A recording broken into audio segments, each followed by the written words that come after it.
नमस्कार, मैं किरणेश।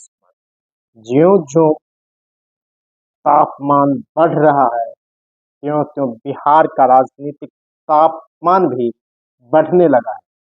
प्रधानमंत्री नरेंद्र मोदी 24 फरवरी को मिशन बिहार का शुभारंभ करने भागलपुर आए थे। इस सभा में एक बार फिर नीतीश कुमार 2005 के पहले वाले बिहार को याद करने लगे, तो प्रधानमंत्री सनातन, महाकुंभ, जंगल राज आदि पर चर्चा करते हुए नजर आए। इसी बीच मुख्यमंत्री नीतीश कुमार के बेटे निशांत कुमार ने एक बयान दिया है। वह बयान काफी चर्चा में है। निशांत ने सीधे तौर पर कहा, मेरे पिताजी ने पिछले 19 वर्षों में जो काम किया है उसके आधार पर एनडीए उससे फिर से मुख्यमंत्री का उम्मीदवार घोषित करे। और कहा जा रहा था कि मुख्यमंत्री नीतीश कुमार के बेटे निशांत की राजनीति में एंट्री होगी, और इस बयान को ही उसके राजनीति में एंट्री को लेकर चर्चा शुरू करा। यह बयान ही इसके राजनीति में एंट्री हो गई और कई लोगों ने उन्हें बधाइयां भी देने शुरू कर दी हैं। राजद के राष्ट्रीय उपाध्यक्ष व पूर्व सांसद शिवानंद तिवारी ने भी निशांत को बधाई दी है और शुभकामनाएं भी दी है।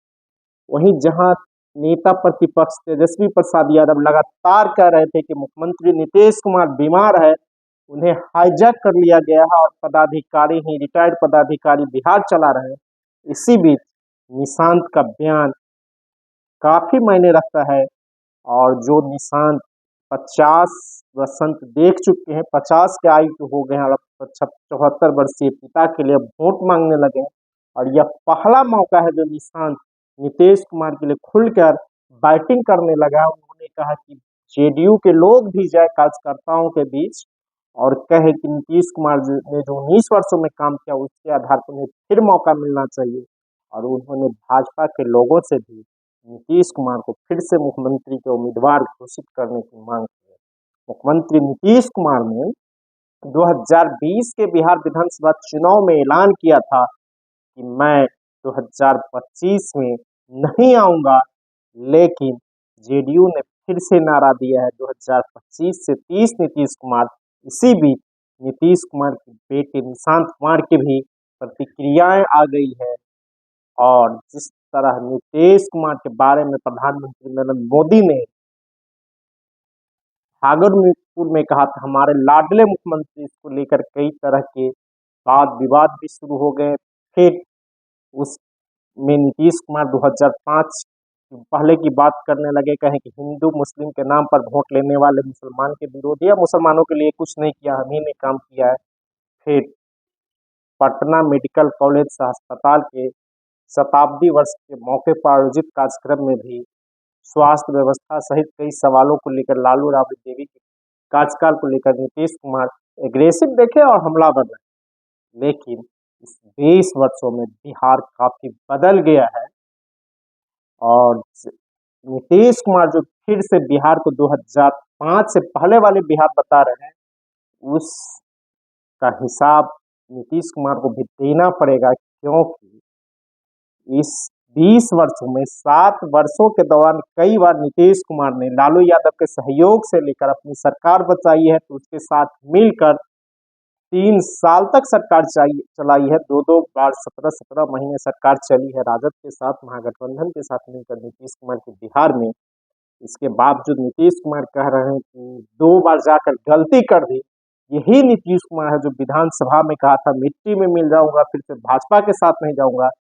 लेकिन वही नीतीश कुमार फिर से भाजपा के साथ गए और केंद्र के नरेंद्र मोदी की सरकार भी नीतीश कुमार की बैसाखी पर चल रही है।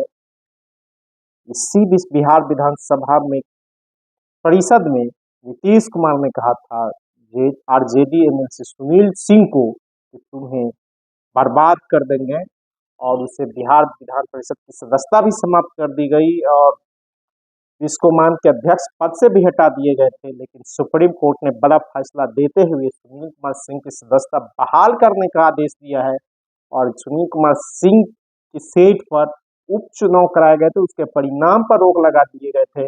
अब उस चुनाव की अधिसूचना भी रद्द की जाएगी और सुनील कुमार सिंह पिछले साल इसी बजट सत्र के दौरान नीतीश कुमार को पलटू राम और क्या क्या नहीं कहते उसी को आधार बनाकर उसकी सदस्यता समाप्त कर दी गई थी। हालांकि सुनील सिंह को जो पिछले 7 महीने से नीलम बर्खास्त थे, उसका वेतन उतन नहीं मिलेगा, लेकिन यह नीतीश कुमार के तानाशाही रवैये के खिलाफ एक बड़ा फैसला है और सरकार को इस फैसले से, सुप्रीम कोर्ट के फैसले से बड़ा झटका लगा है। और नीतीश कुमार के लोग या जेडीयू के लोग जो सुनील सिंह पर हमलावर थे, उसकी सदस्यता जाने के बाद भाई खुशी मना रहे थे, उस बीच मायूसी छाई हुई है। और यह फैसला कहीं नहीं कहीं बिहार विधानसभा चुनाव से पहले सत्ताधारी जेडीयू भाजपा के लिए बड़ा धक्का है। हालांकि बिहार विधानसभा और विधान परिषद में एक ही सत्र के दौरान 2024 के बजट सत्र के दौरान राजद के 4 विधायकों ने पाला बदल लिया था, उस पर कार्रवाई नहीं हुई। कांग्रेस के 2 विधायकों ने पाला बदल लिया था, उस पर कार्रवाई नहीं हुई। लेकिन राजद के एक विधान पार्षद पर कार्रवाई होगी, उसकी सदस्यता भी समाप्त कर दी गई, उस पर उपचुनाव भी करा दिए गए। लेकिन इसी बिहार विधानमंडल के एक सत्र और 2 अलग अलग सदन में 2 तरह के परिणाम देखने को मिले हैं। एक तरफ बिहार विधानसभा सचिवालय अभी तक संशिका दबाए बैठा है, क्योंकि वह सरकार के खिलाफ जाता और सुनील सिंह की सदस्यता समाप्त करना सरकार के पक्ष में था, जो सरकार के हित में था, उस पर तुरंत फैसले ले लिए गए थे।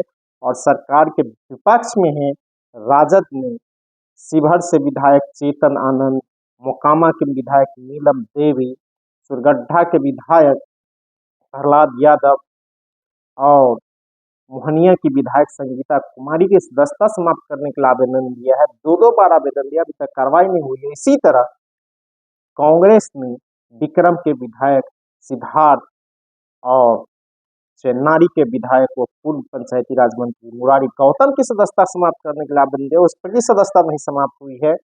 बजट सत्र का 1 साल होने वाले फिर से बिहार विधानमंडल का बजट सत्र 28 फरवरी से शुरू हो रहा है, लेकिन अभी तक कार्रवाई नहीं हुआ। सुनील सिंह की भी सदस्यता भी समाप्त कर दी, उस सीट पर उपचुनाव भी कराएगा, लेकिन उपचुनाव के परिणाम स्थगित कर दिए गए थे और सुनील सिंह की सदस्यता एक तरह से बहाल कर दी गई है सुप्रीम कोर्ट ने। और बिहार विधान परिषद को भी इससे संबंधित अधिसूचना जारी करनी है।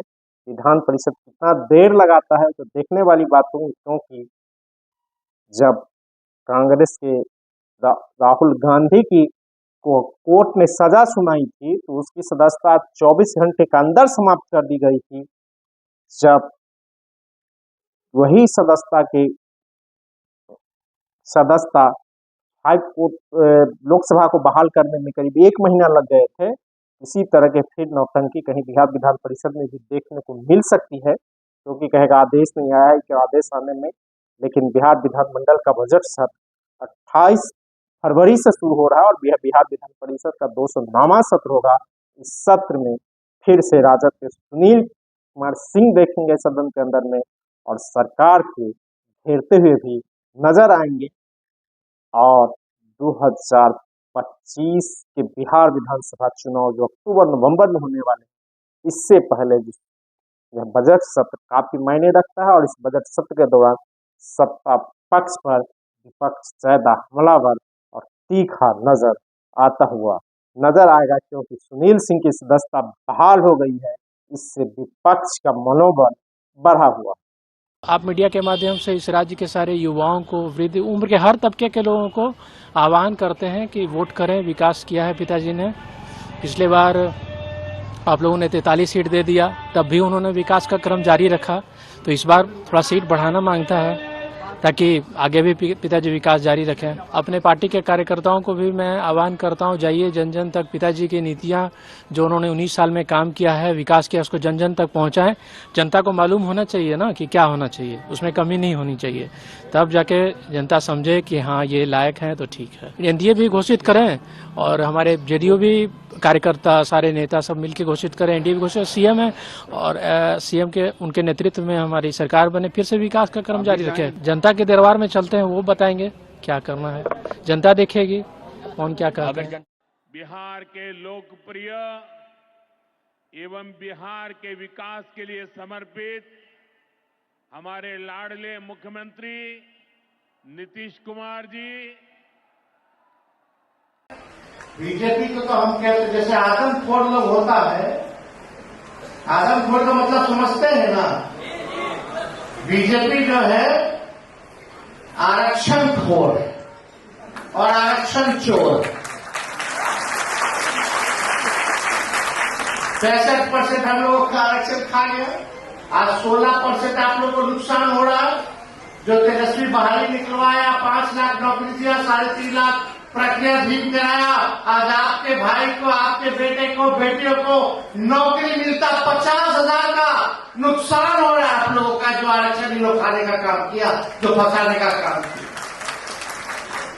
इसलिए हम कहते हैं बीजेपी जो है आरक्षण, जोर से बोले बीजेपी आरक्षण, आरक्षण खोर और आरक्षण चोर है कि नहीं है।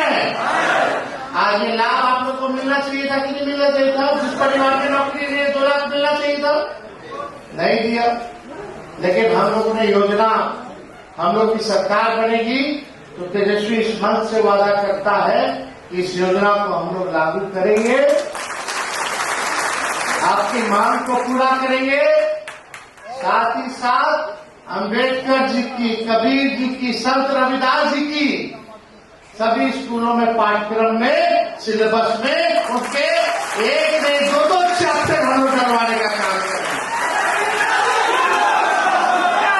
ताकि लोग उनको जाने, उनके विचार को लोग समझें, उनके विचार को आगे लोग बढ़ाएं। ये काम हम लोग करेंगे।